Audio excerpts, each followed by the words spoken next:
vamos a hablar de ella es la Biblioteca de los Reyes Aragoneses de Nápoles. Entonces, lo que queda de la Biblioteca de los Reyes Aragoneses empieza con la Biblioteca de Estado, o di Stato, que decimos a la italiana, ¿no?, que la hace Alfonso el Magnánimo, la comienza a construir él, y lo que queda es lo que se conoce como la Biblioteca de los del Duque de Calabria o de los Duques de Calabria. ¿Qué es lo que queda? De nada, faltaría más. En nuestra biblioteca histórica, bueno, la biblioteca histórica de la Universidad de Valencia. ¿Por qué lo trajo el último descendiente, que es el Duque de Calabria? Pero ahora lo vamos a ver, Bien, la Biblioteca de Estado o la Biblioteca del Magnánimo. En primer lugar, el protagonista. Por presentarlo un poco, aquí tienen el famoso retrato de Juan de Juanes, en el que, bueno, se ve, lo que más me interesa que destaquemos es la corona encima de Julio César. Un libro abierto con el de Velocchiville de Julio César.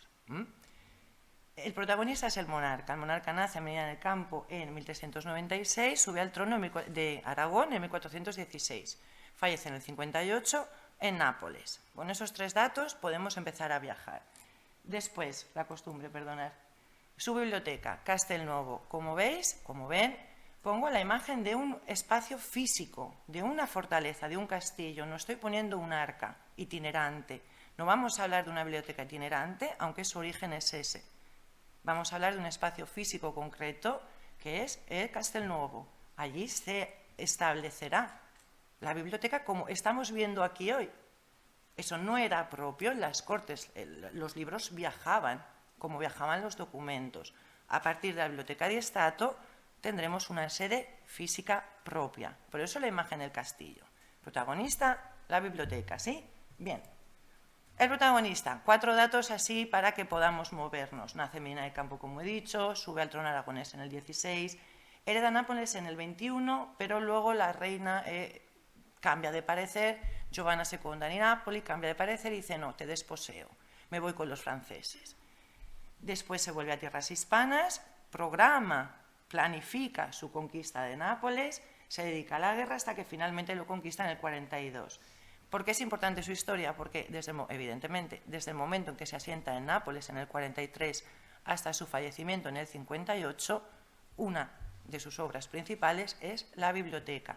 No la biblioteca solo como espacio de lectura, espacio de conservación del saber, sino como un espacio físico en el que se trabaja, se escribe, se traduce, se lee, se discute, se critica, de filosofía, de ciencia, de lingüística. Bien, imagen, para que se hagan una idea de esta biblioteca en el centro del Mediterráneo, en el sur del Mediterráneo, en el resto de Europa no es lo propio, es lo propio de las cortes del norte italiano. Poco a poco, con el Magnánimo, este modelo se va a establecer. Dejamos fuera siempre el papado porque el papado es un modelo propio, único, tanto de representación del príncipe como de conservación del saber escrito. Bien, también porque es el monarca que contiene, que alberga o que luce también en sus manuscritos la intitulación más amplia. Es el emperador antes de los emperadores. Dicho así ahora, de primeras, dirán, pero ¿de qué me está hablando? ¿Qué me está contando? Tiene mucho que ver después con la biblioteca. El poder político, el poder económico, va a conseguir libros, ejemplares, volúmenes, construcción de un espacio físico, atracción de talento, que no es nada nuevo. Ahora tenemos en Valencia las becas de atracción de talento, no sé si las tenéis en Alicante, pero el talento lo hemos atraído siempre, o eso hemos intentado, ¿no? Bien, ¿qué pasa con la biblioteca? ¿Por qué pongo el año 16? Bueno, está claro que es un príncipe y que va a heredar libros familiares y, por supuesto, va a heredar la biblioteca del monarca precedente en el trono, que es Martín el Humano. Todo eso lo hereda, formado principalmente por libros góticos, de tradición medieval, de príncipe medieval. Ahora entraremos en ello, lo veremos. Empiezo en el 16, cuando ya es monarca, también primero y principal porque el primer inventario de sus libros es del año 17. Yo puedo empezar a hablarles de su biblioteca a partir de ese inventario, del 17, en el que voy a saber qué trae como príncipe, qué trae de juventud y qué va a heredar del monarca precedente, no de su padre simplemente, sino de Martín. Bien. Bueno, aquí les pongo un poco, como tienen, ven, el inventario, que va a residir en Valencia, en el Palau del Real, donde ya sabemos, por la obra del profesor Rovira, por la obra de González Martí, de Padre Mariana, que se dedicaba a las lecturas de corte. Si han estado en Valencia, los palacios del Real, los jardines del Real o los viveros que llamamos, pues estaba ahí. Solo nos queda la Torre de la Reina, porque en Valencia son Consom y bueno, pues tenemos la Torre de la Reina y no se ha restaurado más. Pero bueno, ahí habría una primera sede de esos libros a la tradición del príncipe medieval. Su arcón, su archivo móvil, no esa sede fija que luego vamos a tener en Nápoles y que luego se va a traer a Valencia. Bien, tiene una formación refinada. Su tío, el marqués de Villena, Enrique, es un hombre, como saben los aquí presentes, formado, conoce a Cicerón, a Virgilio, hace traducciones, se le considera hereje. En cuanto el sobrino se casa en Valencia, se viene a la corte de Valencia, porque claro, es perseguido en Castilla, hasta que finalmente incluso, como saben, su biblioteca es quemada por brujería, por herejía. No sabemos incluso las maravillas que se pudieron deshacer allí, pero él es el que lo forma. Es decir, tenemos que partir ya de la base de que no es un príncipe medieval ad usum. Es un príncipe medieval, sí, de la corte de Medina del Campo, castellana, no se ha formado en Valencia, pero viene a Valencia con 20 años y se viene su tío, que le ha acompañado en esa juventud y que lo sigue formando en Valencia, en una tierra donde no es visto Virgilio con herejía, donde no pasa nada si traducimos obras del latín a una lengua romance, o donde el libro empieza a ser algo diferente a las dos columnas del libro escolástico. Bien. Después, con este bagaje tenemos los años de guerra, él conquista Nápoles. ¿Qué sabemos? Y ahí es una de las últimas publicaciones, profesor, que ahí también da para mucho. En esa reconstrucción lo que yo he ido viendo es que incluso en los años de guerra, en el campo de batalla, cuando manda embajadores a Florencia, donde manda embajadores, siempre pide que se rescaten los libros. Hay epístolas, documentos en el archivo de Corona de Aragón, en el archivo del Reino, epístolas en las que él dice, bueno, sí, hacer la guerra, pero por favor, las bibliotecas, traéroslas. Este libro, si lo veis en tal mercado, compradlo, traerlo. Vitruvio es una obsesión, Ptolomeo es una obsesión, incluso yo he encontrado 3 peticiones de Ptolomeos, si se ve incluso la cosmografía, mapas, etc. Finalmente se asienta en Nápoles y ahí es la gran explosión cultural. Del 43 al 58, Beccadelli, su gran amigo cortesano, poi el Califano, el libro que luego veremos, pero no solo, Lorenzo Valla, en un inicio, que luego entre Facio y Beccadelli, ¿no? Estos debates intelectuales que incluso el rey igual, ¿no? Pues disfrutó con ellos seguramente, se tiene que ir otra vez, ¿no? Etcétera, etcétera. Y muchos otros, que bueno, no entraremos porque darían para otra intervención. Pero hay que entender esta biblioteca como un espacio en el que se trabaja. No solo vamos a adquirir por conservar, no, leemos, vivimos por la cultura, debatimos, nos interesamos. Esta traducción, pues mira, este ejemplar no tiene esta palabra o esta versión, o aquí en latino dice esto, pues en griego, ¿cómo sería? Que ahí está Sabadini, que también, ¿no? Con los libros que circulaban, etcétera, pero tampoco hay que entrar. Importante la dualidad de la biblioteca. Por un lado, el príncipe medieval, por otro es el príncipe humanista. Ya conocemos al personaje, ya vemos que pasamos de un arcón a un espacio físico, pétreo, en la casa, en el palacio. Príncipe medieval, príncipe humanista. Evolución del rey hacia los paradigmas italianos, por lo tanto, también va a evolucionar su biblioteca. Los modelos textuales, los modelos librarios, van a caminar de lo gótico a lo humanístico. Algo que en Valencia entra, se percibe, se huele esa esencia, pero que no está asentado como lo está en el norte de Italia. ¿Bien? Biblioteca, ¿qué va a ser para nosotros la biblioteca? El termómetro de la evolución de la imagen del rey. O sea, yo me centré primeramente en la evolución de la imagen del rey y uno ve cómo va cambiando porque se embebe de esos paradigmas, de esos modelos, de esos referentes italianos. Con la biblioteca pasa igual.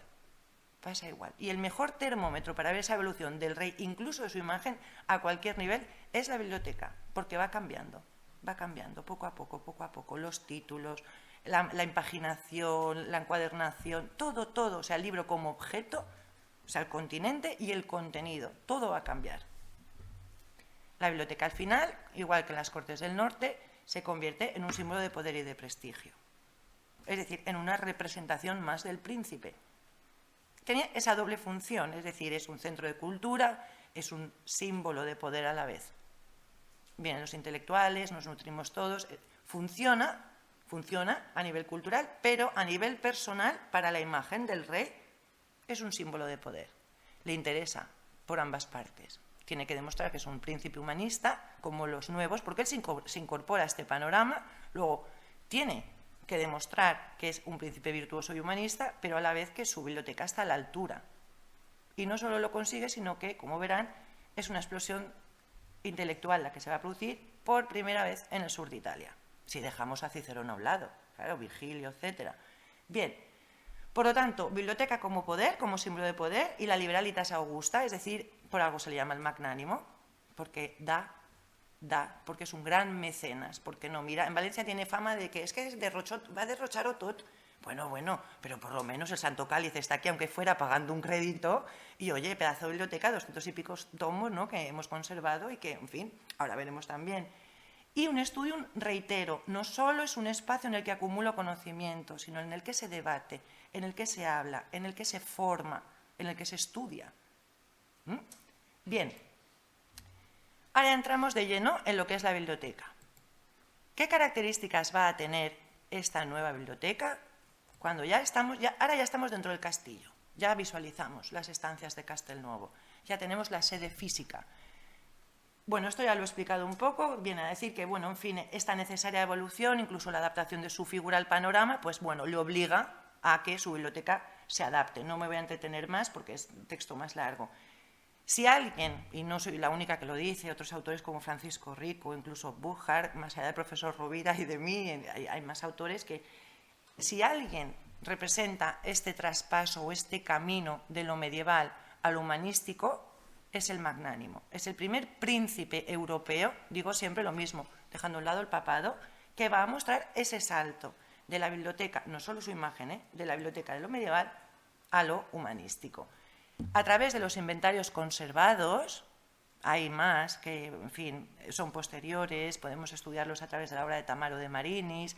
Ahora no me detendré tampoco en ella, basta mencionarlo, si alguien tiene interés me pregunta. Hay obras excelentes en las que se recogen inventarios posteriores. Basta ver los títulos que nos han llegado y podemos datarlos.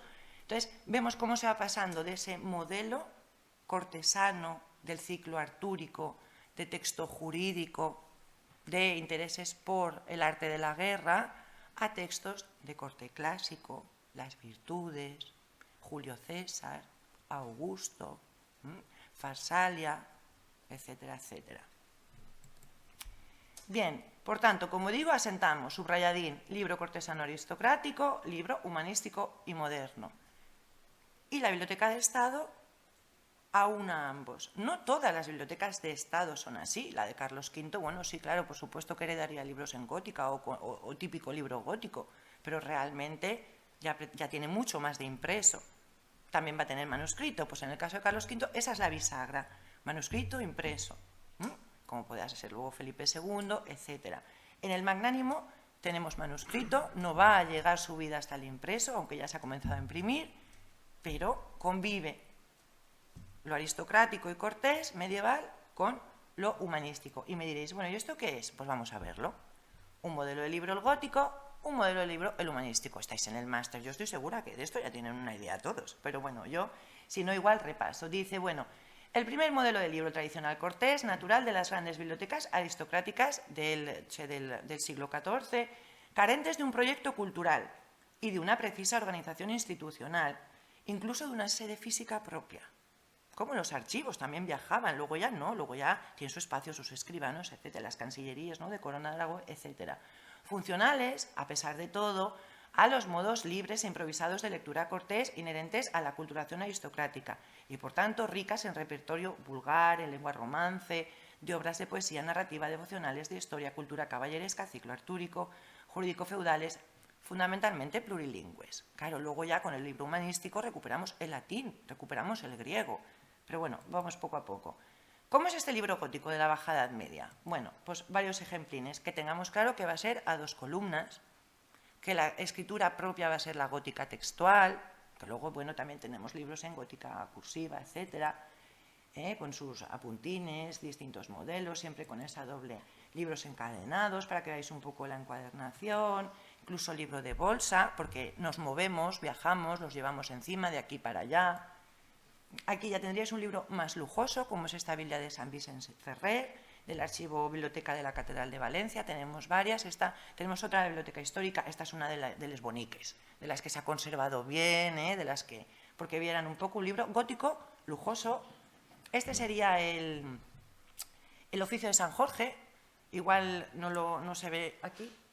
Aquí estaría los ramilletes de mijo, aquí habría un librito abierto y aquí un sitio perilloso o la silla peligrosa de la mesa redonda del rey Arturo. Y este es el magnánimo, con el libro del Oficio de San Jorge. Un Oficio de San Jorge que se añade al que él hereda de Martín el Humano. Como lo va heredando, lo hereda el padre, se va pasando, ¿vale? Sigue estando en gótica, a 2 columnas, aunque esos bianchi girari, que sería esta decoración de aquí, sí, ya nos están diciendo, esto tiene algo a la italiana, aunque es tan gótica. Esa decoración ya no es tan gótica, ya es más bisagra. Bien, otro ejemplo dentro del Oficio de San Jorge, con esta gótica aún, pero esos bianchi ahí riquísimos, eso está hecho en Italia, eso ya, o por un italiano al menos, Tendríamos, como no, que lo tengo que enseñar, no puedo evitarlo, la descendencia de los Regum Sicilia, la descendencia de los reyes de Sicilia, que bueno, el profesor Tony, debo decir que me lo ha regalado hoy, estoy muy emocionada, profesor Biosca Ibas, y bueno, que he descubierto que no es el original, es de los más antiguos o el más antiguo, pero bueno, pues aquí tienen también un libro a 2 columnas, con una decoración ya más humanística, pero siempre a un libro gótico, ¿sí? Este es el Códice de Santa Marta, este libro es un libro italiano. Es un libro curioso porque es libro registro, en fin, como ven ya es a línea tendida, ya no hay 2 columnas. Ahí el rey está diciendo, yo soy el rey Alfonso I de Nápoles, ¿vale? Y bueno, y aquí lo dejo, entré en la cofradía de Santa Marta, tal día, tal, en la primera indicación.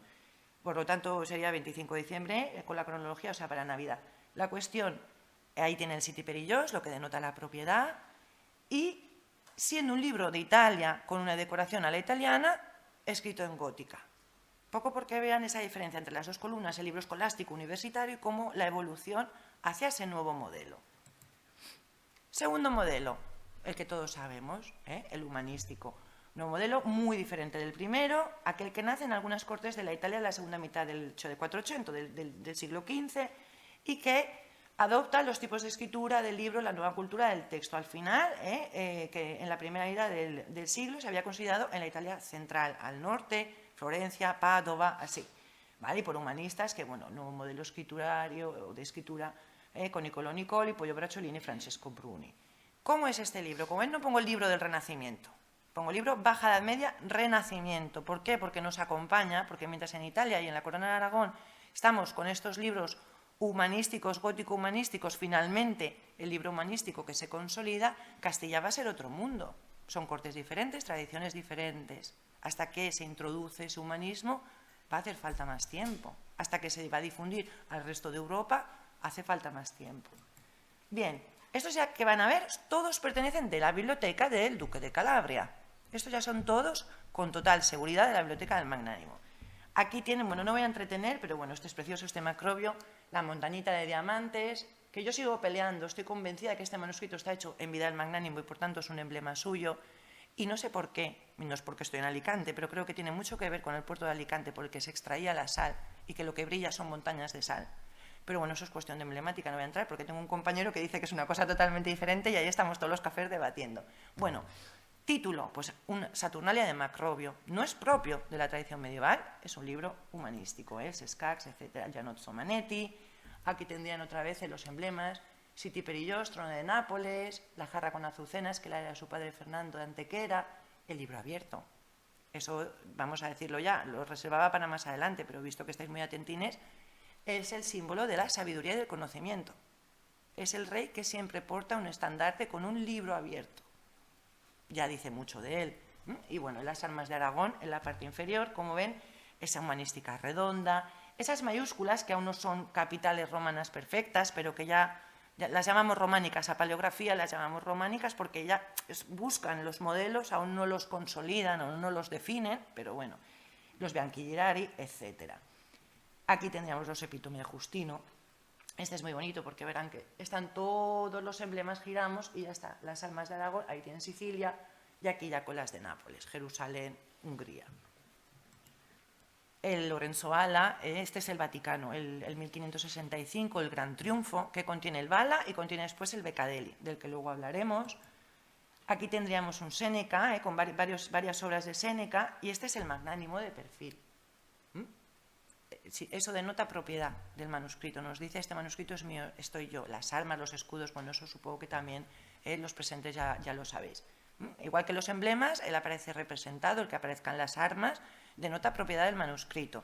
Pero claro, ¿qué pasaba? Que a partir del 400 los príncipes medievales no solo utilizan las armas, ya estábamos muy acostumbrados a eso de estandarte con las armas. Ellos utilizan símbolos que dicen algo de mí. Igual que tenemos ahora un DNI, pues utilizaban símbolos. En este caso, el sitiperillo, la jarra con azucenas, el libro abierto, por supuesto. Bien, un Cicerón, un Marco Tulio. Este es curioso por las mayúsculas, que aún no son las definidas del libro humanístico, pero van de camino. Este fabuloso Francesco Filelfo que tenemos en la biblioteca de la universidad, esa visita, hago un paréntesis, hay que hacerla. Los manuscritos no todos se pueden ver, pero bueno, igual algo especial se puede conseguir. Es fabuloso. De todas maneras está online, tenemos casi todo, prácticamente el fondo del Magnánimo, todo ya, creo que está todo ya digitalizado. Se meten en roderick.uv.es y ahí hay uno se puede pasar ahí fenomenal y disfrutando. Este Francesco Filelfo, que nos presenta al Alfonso Regui OM, óptimo máximo, como Júpiter, como los grandes emperadores, como el Trajano hispano, bajo Francesco Filelfo, etcétera. Bueno, y finalmente el Antonio Beccadelli, del que luego hablaremos después, porque este es su gran humanista, el primero en hacer que ese studium neapolitanensis o que la Biblioteca di Stato, cioè a Nápoles, vaya adelante, funcione. Después vendrá Giovanni Pontano, que seguro que os sonará muchísimo, un famoso Giovanni Pontano, como el gran humanista que consolidará finalmente ese centro de saber al sur de Italia. Por lo tanto, estos intelectuales, ¿qué van a hacer? Cambian el concepto cultural, cambian el concepto del libro, cambia la escritura, cambian todo, la materia cambia. Pergamino cada vez más refinado, pluma más refinada, pero ¿cuál es la gran innovación? El contenido. Porque todos vemos un libro diferente de otro, pero hay que entrar a leerlo. El contenido, los textos, de lo que hablaban esos libros, los títulos, los clásicos, las obras de la antigüedad clásica. Esa es la gran revolución. Por lo tanto, el príncipe ya no se va a concebir como Jaume I, por decir, ya no es ese guerrero con el dragón, con el murciélago, que asusta al mundo musulmán, que impone. No, es un hombre refinado, cesáreo, virtuoso, humanista, con un libro abierto en el estandarte. Eso era inconcebible en 1238, Quiero decir, cuidado con ese salto, ¿vale?, que estamos dando. Bien. Por lo tanto, no me entretendré en esta tampoco mucho más. La cuestión, lo importante de esto es que cambian la materia, cambian la imagen del libro, cambia el contenido del libro, cambia la biblioteca. Y la biblioteca se convierte en un elemento indispensable del poder. Si tú tienes poder y no tienes biblioteca, no eres nadie. Es así de fácil. Es muy fácil, en realidad, de explicar. Es muy fácil. Otra cosa es estudiarlas, pero es muy fácil.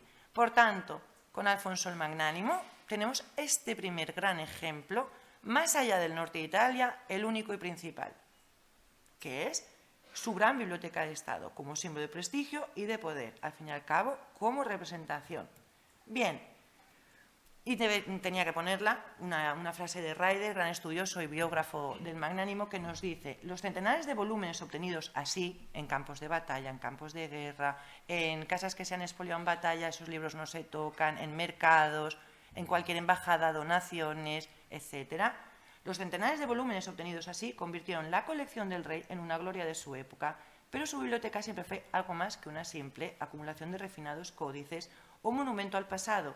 Hizo de ella un lugar de trabajo para inteligencias vivas a las que reunió con el mismo ardor con el que persiguió a los libros.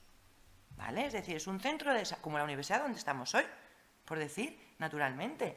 Bien, más allá de esto, que ya se pueden imaginar, pues claro, este rey era un gran rey, un mecenas, un gran mecenas, amaba la cultura, no la amaba o lo hizo porque, bueno, la conclusión que yo saco después de dedicarle, pues tengo 42, desde los 22 que llevo prácticamente, pues más allá de que necesitara esa biblioteca como representación, de que fuera un imprescindible de la nueva imagen del poder del 480, Era una persona culta, anticipada a su tiempo.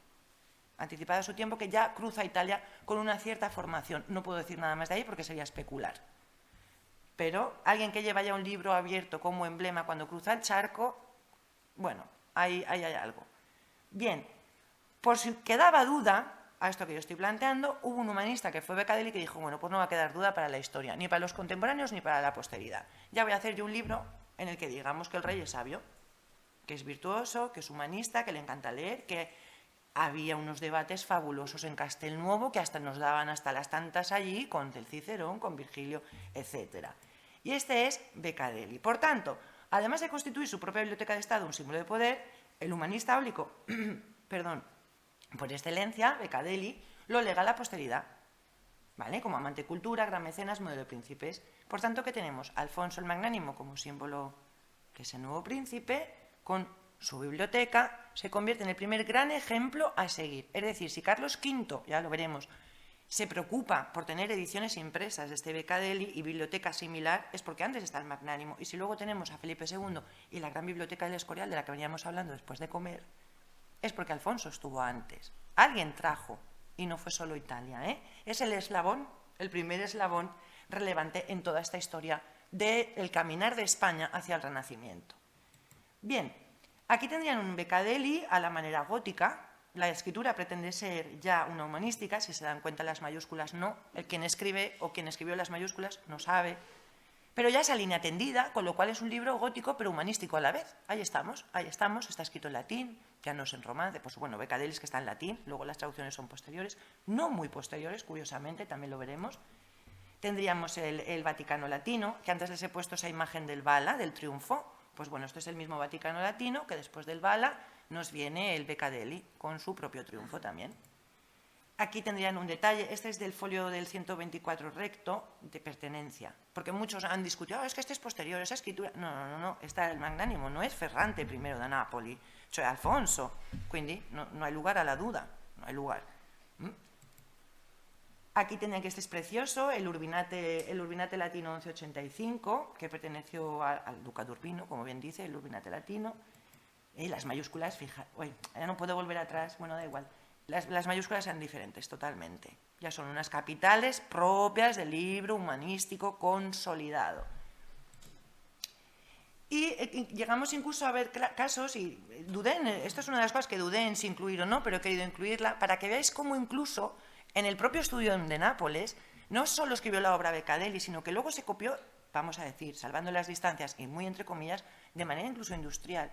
Es decir, se copiaba la obra de Beccadelli a difundir, a las grandes cortes. Uy, embajada con Florencia, un ejemplar de Beccadelli. Uy, embajada con Milán. Uy, Milán, ejemplar de Beccadelli. Uy, con Génova, ejemplar de Beccadelli. Había que leerlo. Cambiaba la imagen, la percepción del rey y a la vez era un elemento de cultura.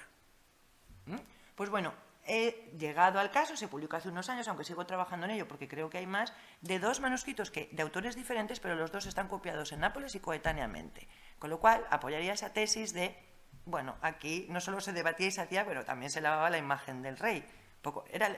Esto nos da un poco el alcance de la inteligencia, con mayor o menor amor a los libros, la inteligencia que llegó a tener para reunir esa gran biblioteca, legárnosla, pero a la vez que se les recordará de ese modo concreto, como el primer gran rey que hace una biblioteca de esa envergadura, y no es del norte de Italia, es un español, aragonés castellano de origen, aragonés de adopción, valenciano porque no queda otra, y finalmente italiano. Bien, bueno, este sería con esos adverbios, el faquete, de manera así alegre, ¿no? Juste fortiter, a la manera fuerte, justa. Las notas marginales, que también estamos trabajando en ellas, el triunfo, bueno, la expedición contra turcos, que nunca la lleva a cabo. Yo estoy peleando mucho con que el tirán Leblanc tiene que ver, ya lo publicaré, estoy en ello. Nunca hace la guerra contra los turcos, pero también incluyen esa oración del rey contra los turcos, bueno, en fin, el triunfus. Aquí un poco porque viéramos la encuadernación. Hay más lujosas, hay maravillosas. Algunas se pueden consultar en Roderick, otras se perdieron en el tiempo. Muchas están en Francia. Ahora hablaremos de Europeana y de cómo hemos podido reconstruir los ejemplares que pudieron formar parte. pero bueno, ese repujado típico a la manera islámica, muy del sur de Italia, muy de España, del norte de África. Y este sería el manuscrito gemelo, que es el que hemos visto antes, con esas mayúsculas preciosas, y perteneció a la familia de Urbino. Pero ambos, aunque uno está copiado por Giovan Marco Cinico y el otro por Pietro Ursuleo, o sea, son autores diferentes, ambos trabajaron a la vez allí. Y no eran los únicos. Es decir, había una batería de gente formada redactando cultura que lavara la imagen real y que vendiera esta biblioteca y a sus mecenas. Es un aspecto importante. Bueno, esta es la encuadernación actual, no tiene nada que ver con la histórica, un poco por mostrar también cómo se van conservando.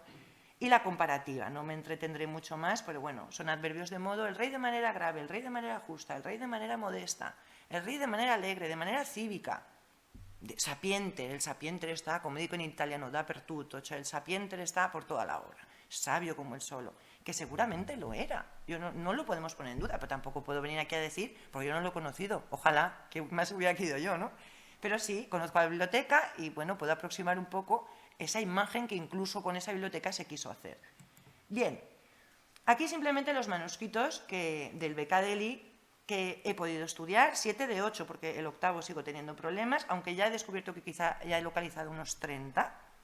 Yo tengo noticias indirectas, pero estoy persiguiendo una publicación de Plana Badenas que habla de 30 ejemplares conservados. Yo no lo tengo tan claro. Voy detrás de esa publicación, no es nada fácil. Yo he localizado 8, el sevillano me trae loca, o sea que en realidad he consultado 7. He estudiado 3. Y el valenciano, claro, porque lo tengo al lado de casa. Ahora no entras así a verlo como... ¿Por qué pongo esto? Porque si os dais cuenta, la cronología es muy temprana. O sea, enseguida se difunde y en Valencia, incluso en 1496, 97, bibliotecas, inventarios de bibliotecas de particulares, nobles, mujeres, tenían a Beccadelli. Y Beccadelli se leía tan anchamente en el Regne de Valencia. Voy a decir, Y luego, los impresos. El incunable de 1485. Ya, la imagen del rey ya va con la imprenta. El de la gran biblioteca, el de la gran cultura, el de la gran sabiduría. Es de 1485, es un incunable muy temprano. ¿Y por qué pongo aquí en rojín esto de aquí? Porque 1538, porque es la segunda gran tirada impresa de esa obra y la encarga Carlos V. Y no solo la encarga, sino que se la dedican.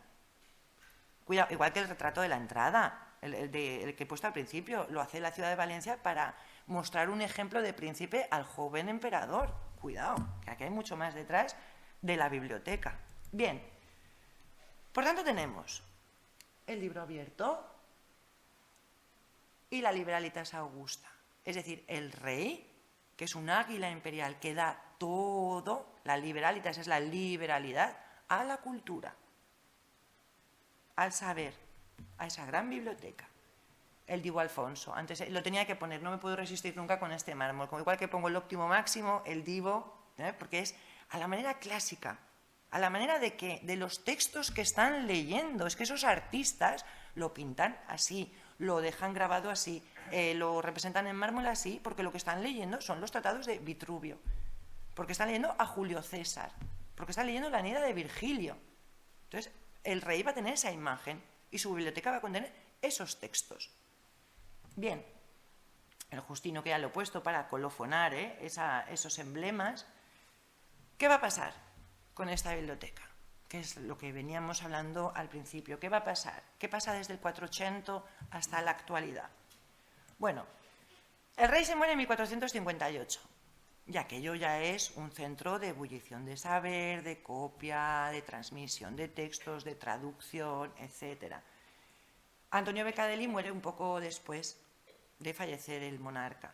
Y viene Giovanni Pontano, que de hecho, tengo que decirlo, no puedo resistir, en el 1185 que he puesto, en el Vaticano Latino 1185, en la contraportada hay una nota manuscrita, estamos con la letra, estoy con la letra, pero por cómo escribe en latín es suya, porque dice: esto lo he utilizado yo, Giovanni Pontano, para escribir mi tratado de la liberalidad de Liberalitate. Es decir, he utilizado a Beccadelli, este ejemplar, aquí en Nápoles, para escribir mi tratado de la liberalidad, porque nadie fue más liberal con la cultura que el magnánimo, que de hecho pagó tantos ducados de oro a Beccadelli porque le escribiera esta obra. Cuidado, es que lo dice el propio Pontano. Bueno, ahí lo dejo. Ferrante I viene después de él, su hijo y heredero. Él gobierna, continúa, la labor es muy bonita. O sea, los manuscritos que se van terminando, los que incluso se comienzan, son ya propios, digamos, ya casi del Cinquecento. Son estos manuscritos que van, como se dice en español, oltrepasan, van más allá del libro impreso, incluso adaptan esas decoraciones con esos bianchi más rudos por el empaque artístico, que parecerían incluso barrocos, pero no, son humanísticos, llenos de esos azules, etc. Después viene Alfonso II, que dura poco en el trono porque ya vuelven los franceses a dar guerra, y nada, la cuestión queda en el impasse, y finalmente Fernando, que no es de la línea, es de la parte del primo, porque ya saben que quien hereda es el católico, pero quien debería haber gobernado era este Fernando en Nápoles. Como llegan los franceses, se tiene que venir y se viene a Valencia. ¿Y qué hace? Se trae la biblioteca. Claro, se lo trae todo, entonces se trae la biblioteca. Y, a modo de protección, se deja a los monjes del monasterio de San Miguel de los Reyes, que quien está en Valencia, bueno, está un poco fuera, es la parte esta nueva, casi Alboraya, pero vale la pena ir porque es precioso, y con el tranvía uno ahí como... Nosotros vamos como aquí, del mar a la montaña, que digo, en 2 pasos de tranvía o de tren. Quiero decir, también es así muy pequeña y se va enseguida con el tranvía. Y recomiendo que se vaya. Es otra visita a las que se puede hacer, es una biblioteca fantástica. La deposita allí. ¿Pero qué pasa después? Que viene la desamortización. Aquello se vacía, aquello, pues que ya sabemos lo que es la desamortización, y los libros acaban... Dejo la web, el profesor, bueno, tiene los datos, porque lo he pasado todo, si a alguien le interesa, es accesible online. No hace falta entretenernos, porque ahí hay un elenco, ahí sí que hay un elenco, de todos los libros que sabemos con seguridad que depositó el duque de Calabria, Fernando, en San Miguel de los Reyes, de los cuales una gran partida, un gran volumen, pertenecieron al Magnánimo, otros a Ferrante, alguno a Alfonso, luego ya Fernando y esposas, que, bueno, ellas llevan su línea, las heredan los hijos, pero alguno puede caer, no sabemos. Y bueno, ahí os dejo la bibliografía un poco de aquellos que pueden consultar, donde hay más inventarios, más recopilación de datos, etcétera. Libros que incluso adquieren los Medici en alguna subasta que hay por ahí, que sabemos que proceden de la biblioteca del Magnánimo. Eso es San Miguel de los Reyes. Claro, ya veo a la profesora Beatriz, la veo ahí de cara, es que es una pasada, es una pasada. Ahora tenemos también un fondo gráfico muy chulo, estamos trabajando también mucho con los alumnos de máster, con el patrimonio gráfico también, y bueno, la deposita ahí, y después, con la desamortización, viene aquí. Esta es la sede antigua de nuestra universidad, de la Universidad de Valencia. Yo no trabajo ahí. Bueno, sí, a veces sí, porque está la biblioteca, pero bueno, no es la Facultad de Historia, ni de Filología, ni nada. Ahí es solo la biblioteca histórica. Se ha quedado solo como biblioteca histórica. Este sería el atrio por el que se accede, y bueno, es una joya. Francamente, debo decir que los fondos que tenemos, gracias a la Biblioteca de Estado del Magnánimo, devo dire, entre otras muchas donaciones, hay carteles de guerra, en fin, hay un montón. Esta es la Sala Duque de Calabria, que es donde hacemos las exposiciones. Realmente manuscritos no se exponen contadas veces. Ahora ya están bajo búnker, hay que ponerse... Es como ir a Svalbard y meterse en el archivo de semillas, es un frío polar. Pero impresos sí sacamos primeras ediciones, Editio Princeps, en fin, incunables también, sí. Y después, pues bueno, alguna vez hemos hecho de manuscritos, alguna vez se exponen, pero ya pocas veces, salvo gran evento cuando se inauguró, que yo aún no me había doctorado, cuando se inauguró fue en el 12, cuando la Europeana Regia, que ahora veremos, pues el 13-14, yo me doctoré en el 15, se inauguraba. Y ahí se pusieron manuscritos, pero luego ya hemos ido con los impresos. Pero ahí estamos, queriendo hacer cosas. ¿Y por qué pongo esto? Importantísimo. Supongo que la conoceréis, pero si no, lo debo decir. Europeana Regia es un proyecto de la Unión Europea. Se dio un dineral enorme, se consiguió, se ha terminado prácticamente. En el 2012 lo presentamos ya. ¿Qué hace esta Europeana Regia? Pues convoca, reúne a diversas bibliotecas europeas en las que se conservan manuscritos que estamos seguros que proceden de la Biblioteca de los Reyes Aragoneses de Nápoles. Cuando digo Biblioteca de los Reyes Aragoneses de Nápoles, el origen es la Biblioteca de Estado. Luego ya, Ferrante, etcétera, hasta el Duque de Calabria. ¿Vale? Biblioteca de los Reyes Aragoneses de Nápoles es todo, desde el Magnánimo hasta que se trae a San Miguel de los Reyes. Entonces, de todos ellos, sabemos que 282 son con seguridad de la Biblioteca de Estado. O sea, podemos imaginar el volumen que ya se trajo San Miguel de los Reyes. Recomiendo que bueno, está la Biblioteca Nacional de France, la Real de Bélgica, está la alemana, la de Múnich, bueno, y por supuesto la nuestra. Y bueno, ya, si tenéis dudas o quieren preguntar, recomiendo entrar en Europeana Regia, desde luego. Pueden ver manuscritos, no sé, aquí, Rothschild, en fin, hay en la Gálica, hay muchísimos. Y bueno, espero que les haya gustado y a ver, no sé, en fin.